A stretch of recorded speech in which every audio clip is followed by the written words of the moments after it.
இயேசு உங்களை நேசிக்கிறார். பிரியமானவர்களே, இந்த நாள் ஆண்டவர் நம்மளோடு பேசும்படி வேதத்திலிருந்து ஒரு 3 வசனத்தை கூட வாசித்து ஆண்டவர் நமக்கு கற்றுக் கொடுக்கக்கூடிய, நாம் அறிந்து கொள்ளக்கூடிய காரியத்தை பார்ப்போம். அது அப்போஸ்தலர் புஸ்தகம் 12வது அதிகாரம் 21வது வசனம், 22, 23 வசனங்கள் இப்படியாக சொல்லுகிறது. குறித்த நாளிலே ஏரோது ராஜா ராஜவஸ்திரம் தரித்து கொண்டு சிங்காசனத்தின் மேல் உட்கார்ந்து அவர்களுக்கு பிரசங்கம் பண்ணினான். அப்பொழுது ஜனங்கள், இது மனுஷ சத்தம் அல்ல, இது தேவ சத்தம் என்று ஆர்ப்பரித்தார்கள். அவன் தேவனுக்கு மகிமையை செலுத்தாதபடியினால் உடனே கர்த்தருடைய தூதன் அவனை அடித்தான். அவன் புழுத்து இறந்து போனான். பிரியமானவர்களே, கிறிஸ்துவின் காலத்துக்கு முன்பதாக ராஜாக்கள் வேலையை தான் செய்யணும். ராஜாக்கள் பழி செலுத்த முடியாது. ஆனா இங்கு ஒரு ராஜா, ஏரோது ராஜா அரியணையில் அமர்ந்து பிரசங்கம் பண்ணினதாக எழுதப்பட்டிருக்கிறது. அதுவும் பிரசங்கத்துல அவர்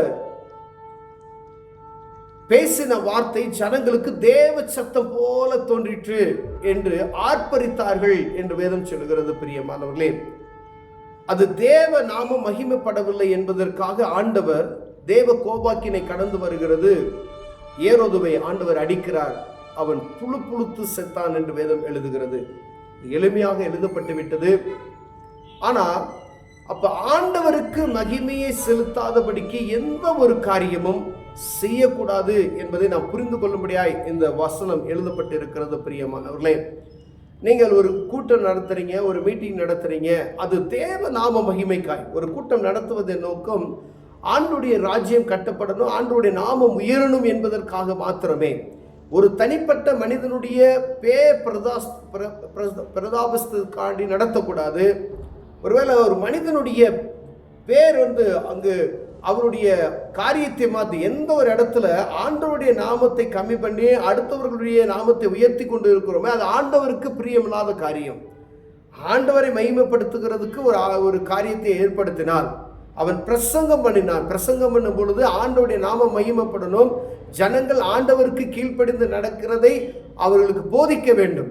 இது தேவநாமம், இப்படிதான் ஆண்டவரோடு அவனை நடத்துகிறார் என்பதை குறித்து பேசுவதற்காக ஆண்டவர் பிரசங்கியார்களை ஏற்படுத்துகிறார். அங்கு ராஜா பிரசங்கிக்கிறார். ஆனா அவனுடைய மேன்மையை உயர்த்தி உயர்த்தி பேசிக்கொண்டு இருக்கிற பொழுது அவர் பேசுகிறது, ஒருவேளை இப்ப அரசியல்வாதிகள் பேசுவாங்க, வசீகரமா பயங்கரமா பேசுவாங்க. அது அவர்களுடைய வேலைக்காக அவர்கள் பேசப்படுகிற காரியம். இங்கு பேசப்படுகிற காரியம் தேவ நாமத்தை உயர்த்தக்கூடியது, தேவனை குறித்ததான காரியத்தை பேசும்படியே அழைக்கப்படுகிற பிரியமானவர்களே. அப்ப ஆண்டவருக்கு கொடுக்க வேண்டிய மகிமையை தாங்கள் எடுத்துக்கொள்ளாதபடி எச்சரிக்கையா இருக்க வேண்டும். இதை நம்ம பார்க்கிறோம். இப்ப ஒரு மனித தேவ சமூகத்துல ஒரு ஊழியக்காரருக்கான ஒரு உதாரணத்துக்கு எடுத்துக்கிட்டோம்னா, அங்கு ஆண்டவருடைய நாமத்தை மகிமைப்படுத்தப்படியாது தன்னையே அவர் பேசிக்கொண்டே இருப்பார். ஆனால் அப்படி செஞ்சேன், நான் இப்படி செஞ்சேன், அங்க போனேன், இங்க போனேன், அப்படி எனக்கு அப்படி நடக்கப்பட்டது அப்படின்னு சொன்னா அதுல ஒரு பிரயோஜனம் இல்லை. அது தேவ நாமம் மகிமைப்படாது. ஆண்டவருடைய நாமம் அங்கு உயர்வதற்கான வாய்ப்பே இல்லை.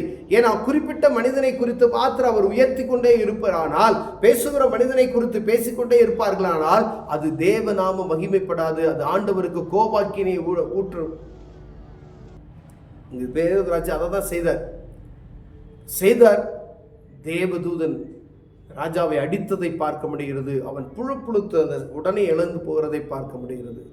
இது ஏதோ விளையாட்டுக்காக ஏதோ எழுத வேண்டும், ஏதோ எழுதுறது ஒரு நோக்கமல்லாதபடி எழுதப்படவில்லை. தேவ நாமம் உயர்த்தாத எந்த ஒரு இடமும் தேவ சமூகத்துல ஃபுல்ஃபிட் அப்படின்னு சொல்லப்படுகிற இந்த இடத்துல நம்ம வந்துட்டோம் அப்படின்னா தேவ நாமம் மகிமைப்படணும். ஒருவேளை அங்கு மற்றவருடைய காரியத்தை உயர்த்தி பேசுவதற்கு அது இடம் அல்ல என்பதை புரிந்து கொள்ளும்படி அழைக்கப்படுகிறோம். ஆண்டவர் கொடுத்த அந்த காரியத்தை சரியா செய்யணும். ஜனங்களை நடத்துவதற்கு ராஜா அப்படின்னா ஜனங்களை நடத்துவதற்கு அவருடைய ஸ்தானத்திலிருந்து பேசலாம். ஆனா தேவ சமூகத்துல பேசிட்டு இருப்பாங்க.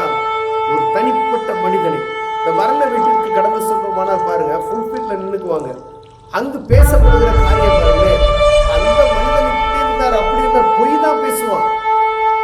பொய்.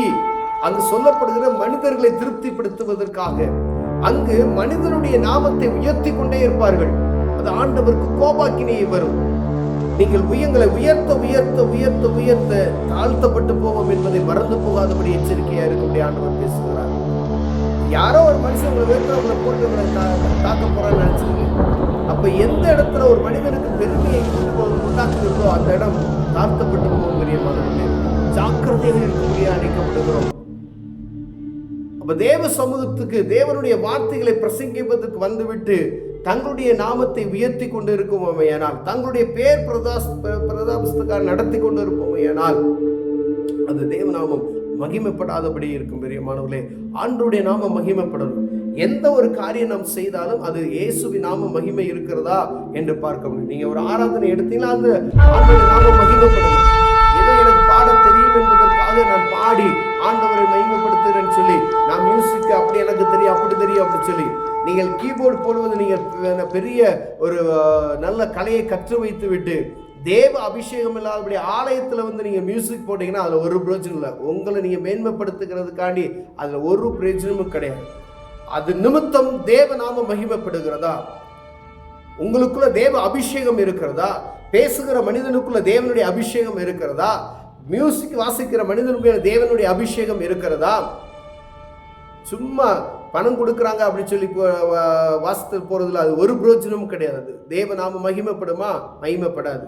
இப்ப அதற்கென்று தெரிந்து கொள்ளப்பட்டவர்களை அழைத்து அதற்காக பயன்படுத்தும்படி ஆண்டவர் அழைக்கப்படுகிறார். பிரியமானவர்களே, எந்த ஒரு காரியமா இருந்தாலும் சரி, ஒரு பிரசங்கமா இருந்தாலும் சரி, வர்ஷிப்பா இருந்தாலும் சரி, ஒரு ஒரு ஒரு கூட்டமாக இருந்தாலும் சரி, அதுல ஆண்டவருடைய நாமம் எவ்வளவு மகிமைப்படுத்துகிறது என்று பார்க்கப்படும்படியாய் இங்கு மனிதனுடைய சத்தம் தேவ சத்தம் போல, ஒரு ராஜா பேசுகிற சத்தம் தேவ சத்தம் போல ஆர்ப்பரித்தார்களாம். யார் ஆர்ப்பரிக்க? ஆண்டவர் ஆர்ப்பரிக்கணும். ஆண்டவரை மகிமைப்படுத்துங்க. ராஜாவை எதுக்கு மகிமைப்படுத்தணும்னு சொல்லி ஆண்டவர் விரும்புகிறார். எதுக்காக? படைத்தவரை விட்டு ஒரு தனிப்பட்ட மனிதனுக்கு நீங்கள் மேன்மையை கொடுப்பீங்கன்னா பாருங்க, அந்த மனிதன் உடனே மரித்து போகிற ஒரு காரியம் நடக்கிறது. பிரியமானவர்களே, அப்ப எந்த ஒரு இடமா இருந்தாலும் ஆண்டவருக்கு கொடுக்க வேண்டிய மகிமையை கொடுக்காதபடி அதை திருடுவோமையானால் அது ஆண்டவருக்கு விரோதமான காரியம் என்பதை நாம் அறிந்து கொள்ளும். ஒவ்வொரு காரியத்தை பார்த்து பார்த்து நாம் செய்ய வேண்டும்.